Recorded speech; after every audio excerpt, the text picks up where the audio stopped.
Joining us now, Denver Riggleman, Congressman, 5th District, Republican. That's the south side area of Virginia, Lynchburg on down, and he's a Republican. He's joining us now. Denver Riggleman, great to have you, sir. Good morning. Good to be here. Denver was fired up to get you on today. I know you have a job to do, like help the citizens of your district and like help the country. But I'm sure you were riveted by the deep stater impeachment hearings yesterday. Well, just give me your take on the whole thing. Oh, it's yesterday I had 2 committee meetings myself. One on the World Bank and what they were doing to ease interest rates for Chinese companies that were working against our interests. That's important, right? I just returned from 4 South American countries looking at the Chinese asymmetrically destroying us in these countries with trade, which goes back to our debates on export-import banks, on Chinese state-owned enterprises. We're still looking at USMCA. We still have all these things that you mentioned, surprise billing, prescription drug bills, Purple Star bill, which I'm about to drop, which recognizes families of military veterans who committed suicide. We have real things that are happening out there. And yesterday, I got to listen to, running back and forth between my own hearings, to them saying they overheard something on a telephone from a staff member that could change the game. And I think, first of all, if this individual official had his phone on speaker during a private information, we got some operational security problems and unprofessionalism there. And also, if his staffer all of a sudden remembers something, people who have a, sort of a brain, they start to shake their head like, what is going on here? And I think the points are this. They're not going to have impeachment, I don't believe, on articles that mention quid pro quo. John, I think they're going to try to go the obstruction route again like they did during the Mueller investigation. That's where it looks like they're going. So you think they're going to go for impeachment obstruction, not what they were calling it. They went from quid pro quo, which they pushed for a month, and that failed because there is no quid pro quo. They have no evidence. So they went to bribery and extortion. We went to some ridiculous talking point, continuity or conformity or conditionality or something. Conditionality, which like is a complete wet noodle. So you think they're going to go, Denver, obstruction of justice? Yeah, if that was because yesterday, if that was their leadoff hitters, because we read the transcript from Kent, and when Kent mentioned that he was pulled off any suspicious activity of the Bidens during the Obama administration that's in the transcript, you start to think that maybe we're not concentrating on the right things. So, and again, it goes back to if these were the leadoff hitters, if these were the people who they thought had some kind of smoking gun, it would have been brought out already. And for the listeners and things like that, if they had something concrete, John, they would have released it already. So I'm interested to see what the other individuals are going to say, but we'll see. But right now, I just can't imagine that Democrats think they're comfortable with articles of impeachment. I think it's really going to hurt the 31 swing districts that went for Trump. I just think they're in a bad place if they continue down this line because smart people will start to bow up a little bit. So what happens with these 31 Democrats, Congressman Denver Riggleman? This is really the issue because, there's one school of thought that says, look, yesterday was such a debacle for them. They might not get there. They might not get a majority of these people and they might not get an impeachment vote. But then on the other hand, anybody that votes no, they know they're going to get primaried from the squad AOC whack job wing. So let's say look, if you just take Virginia, right, because we kind of know the landscape, right? So Elaine Lurie has already cast her lot, right? 2nd District. She's already said, I'm voting for impeachment. There's enough evidence there. She did that Sunday. So that's done. She's already decided what she's going to do. But let's be Spanberger for a minute. Spanberger votes for impeachment. There's no evidence. There's nothing. She gets beat. She votes against impeachment. She's got to deal with a primary challenge. What does she do? No, isn't that the question? Your analysis is completely sound. Thank you. I think on these 31 swing districts, they got a real problem. If they vote for impeachment, where it's actually, if they vote for impeachment, if it's like this, right, John, where you have witness after witness saying, I heard it from a friend who heard it from a friend who heard it from a friend of mine, right? Which I think is a song, by the way. Right. But if that's what continues to happen and they vote for impeachment, my goodness, they're going to get hit by not only Republicans, I think they're going to hit by independents and moderates who have had enough of this lack of common sense and lack of government continuity. I think they just had enough. If they don't vote for impeachment, they got to deal with the ideological fringes of their party who are loud, largely uninformed, and completely unintelligent. So that's what's going to happen, right? You're going to have this screaming from the fringes, the ideological fringes of the party. So I think they're in a pickle. And the thing is you just have to look at facts.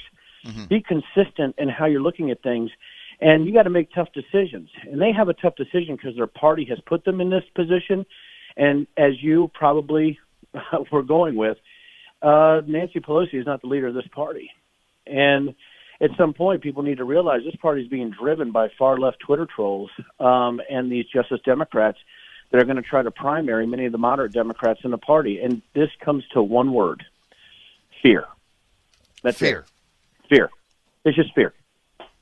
For me, and I'll tell you this, John, if it's the right thing to do, I'm going to do it regardless of what the ideological fringes tell me I need to do or what to do. I think we need some kind of new brigade, like the MPB, right? The Normal People's Brigade. You need people who have common sense, deal with facts, look at things the way they're supposed to look at, and serve the people rather than themselves. And I think if we get to that point, if we get back to that point, not only in the country but in the Commonwealth of Virginia, like me and you have been discussing, at some point it's going to break through where the vast majority of people are going to say it's time to go back to getting things done, it's time to go back to common sense, and it's time to go back to rejecting the ideological fringes of the parties. And I think that's the issue that the 31 swing district Democrats have, is that they have to react to a party that's worried about a certain small number of people, and they can't tell the difference. Well, yeah, because it's the activists now that are raising all their money. It's the activists that are driving the caucuses in Iowa, Nevada, and everything else. So they have to be responsive to that. I mean, they've decentralized down to the activist, Activate Blue Virginia level, or whatever it is that they have, Act Blue or something. So that's where all the money is coming from. We're with Congressman Republican Denver Riggleman, 5th District, Virginia. That's South Side, Danville to Lynchburg, biggest area, bigger than New Jersey. And you're on the John Fredericks Radio Network and the John Fredericks Radio app, live Washington, D.C., Steve Bannon's basement. Denver, so let me ask you this. Yesterday, watching this thing, 7 hours, deep state, crybaby show about globalist policies on Ukraine, had nothing to do with impeachment. How do you think that played, Denver, in your district? How do you think it played in Middle America, sir? I don't think many people watched it yesterday. I think there's when I was trying to build my distillery, I was in a meeting with the Planning Commission, and I said that I had regulatory exhaustion, right? So right. That was how I got started in politics, was me fighting back against regulations. I think what you see in America is people have impeachment exhaustion. And I think after Mueller, and while this is going on, it's the same thing every day. And by the way, it's funny. Impeachment seems to be some kind of ratings call for the CNNs and MSNBCs and even Fox. And while that's happening, we're sort of whistling past the graveyard. Right. We're ignoring all the other things that need to happen. And while people are suffering out there, while people are wondering why they're still regulated out of existence, or we have tax benefits that are going to sunset. That's coming. We have a CR that's coming up before Christmas.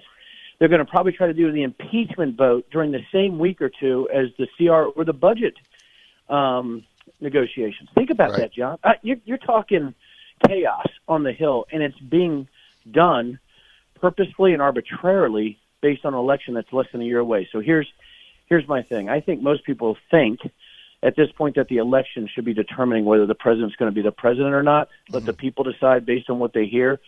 And let's stop people telling them what they hear. Go ahead and watch these. Go ahead and watch television. Watch what's happening on C-SPAN. Right? Watch the testimonials from these individuals and make a decision. The American people, I believe, can see through much of this, and they'll be able to discern one way or another what's going on. And it really is the people that want to get things done that have to make these decisions. In my district, I think people are just exhausted by it. We got 23% of our trade goes to Canada and Mexico. USMCA is my number one priority.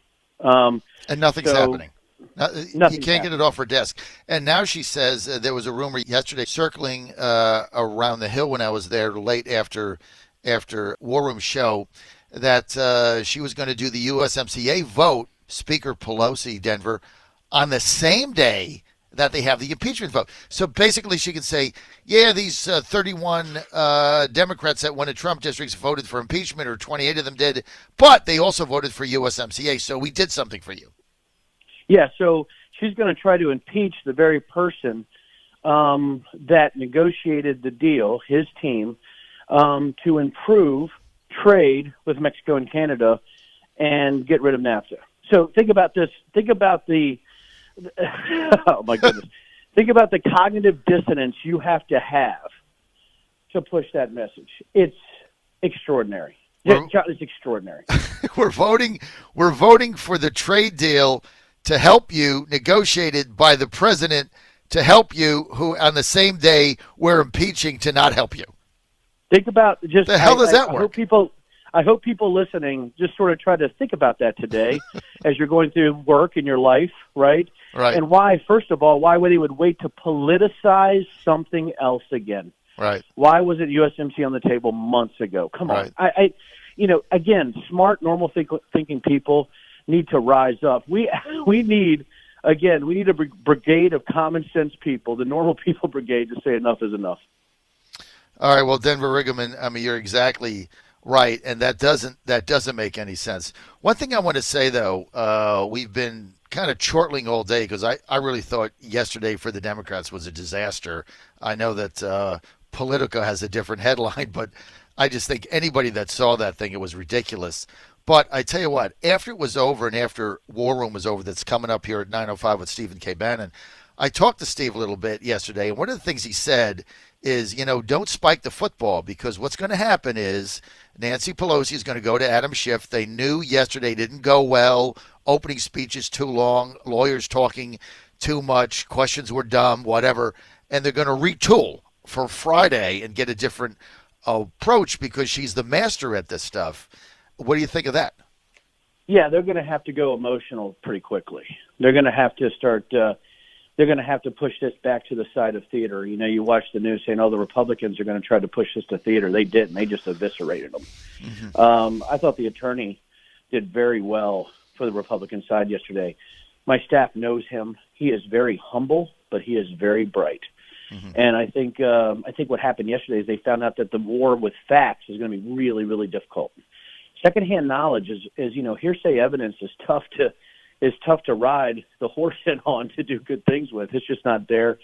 So I believe that they're going to probably try to weaponize political theater starting Friday. And I think once you see that happening, you're going to see some coordinated activities on social media.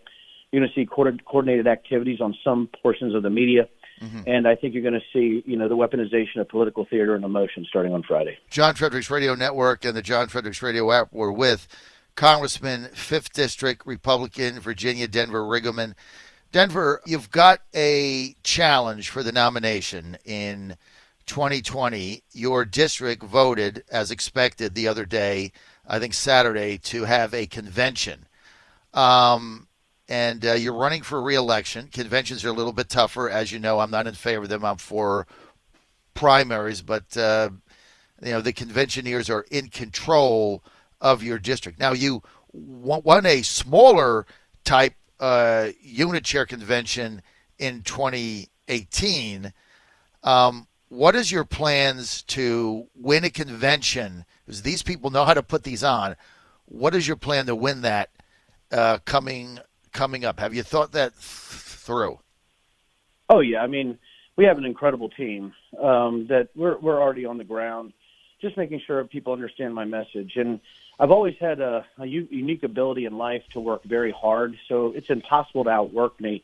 Mm-hmm. But the other thing, too, is just to make sure that people understand the message that I'm putting out there is that the Republican Party can still win in Virginia. We just lost 55. We lost the House. We lost the state Senate. Yeah. Disaster. And listen, there's some people who honestly believe the convention is the right way to go, supporters of mine. So that vote was interesting in that there were supporters of mine who voted for the convention because they honestly believe in it, and that I respect. But if you're voting for a convention because you're corrupt and because this is what you do, and you like to get paid to do it, and you do this just to disrupt, fine, that's great. But understand that when you have somebody like me who's a conservative, but also a common sense guy, you're gonna have to be prepared. And I think right now we're so incredibly prepared. I won't be outworked. I won't be out fundraised. But the thing is, too, is that I do love serving people. And I think that comes through. And I think disingenuousness or insincerity in the process comes through also. And again, I despise Republican on Republican violence. I think we can do this above board. If it's message to message, I win. If it's a firehouse primary, I win. If it's a primary, I win. I just think we have a small group of people who believe that we have to keep the party small, and in order to sort of channel their interest and promulgate their interest, they have to disenfranchise as many voters as possible. If we're going to be a Big Ten party, we better start acting like it, because the keep it small and control it all crowd, which uses this to make money and not to further what really conservative values are, I have to fight, right? If you're going to declare, I have to fight because I hate it. I think it's counterproductive. But I'm okay with an opponent who does this for the right reasons. If we're America, you're allowed to run. I came here by jumping in when nobody expected I could win, and I won. That's right. But I'm not in the habit of losing. I think you know my life, John. Yes, sir. So, and I won't back down. Yes. I'm gonna do the best I can. But yeah, if somebody wants to run, that's the American dream. If you want to give it a shot, give it a shot. But again, you better be prepared because our team is already on the ground, and we're going to make sure that we pass the message of what we're doing, which is fighting for deregulation, fighting for workers, making sure that people can live their lives, right? Making sure that health insurance is taken care of, making sure, right, that the Tax Cuts Act doesn't sunset, right? All the things, making sure that rural broadband gets to those areas, making sure that we fight addiction, right, which is so important, making sure that we allow for rural housing loans to be accessible to everyone, making sure that oh my goodness, I've got bills to expand the health savings accounts and make those flexible, making sure the pre-existing conditions are under HIPAA, and the 150-plus bills I am the actual sponsor or original co-sponsor or co-sponsor of, all has to do with this, helping the people of the 5th District. And all anybody has to do is look at my legislation and my votes, and I believe this isn't much of a contest. And then also you've been a sponsor of the legislation in Congress to stop surprise billing, which average people, it's causing them to get garnished and get judgment. So you're fighting that. But look, nothing is getting done. And then you mentioned when the show started, you went to a meeting yesterday where the World Bank is giving the Chi-Coms low-interest loans from taxpayer dollars, and they're fighting the U.S. I mean, the things you got to deal with in there. But look, nobody's talking about it because it's all this impeachment nonsense. John, so Democrats were there against the World Bank yesterday, but voted to take away any transparency on big corporations doing business with Chinese state-owned enterprises on the Exim Bank. They have no continuity of policy. It is knee-jerk. It is random. They really don't know what they're doing. You're seeing that with the way the government is being run. It's chaos. It's emotional. It's run by the Justice Democrats. And while that happens, Rome burns. And that's the issue that we have, is that we have the Chinese asymmetrically surrounding us. They're going to take away jobs. All of that trickles to the 5th District. It trickles to the United States. And the Chinese have a long-term plan. They're dedicated. They're on point. And what we're doing is we're talking about another impeachment inquiry based on hearsay, while we have real legislation to stop some of the internal and external threats of the United States of America. And it is frustrating, and that's why I'm here to stay. And that's why I'm going to be the congressman for the 5th District for a long time. All right, well, look, Steve Bannon just walked in his war room coming up in 5 minutes. He gave you a big wants to get you on his show. I'll get that set up. Denver Riggleman, Congressman, 5th District, Virginia Republican. Thanks for fighting for us, and thanks for being with us on the John Fredericks Radio Network. Thank you, Denver. Thank you, John.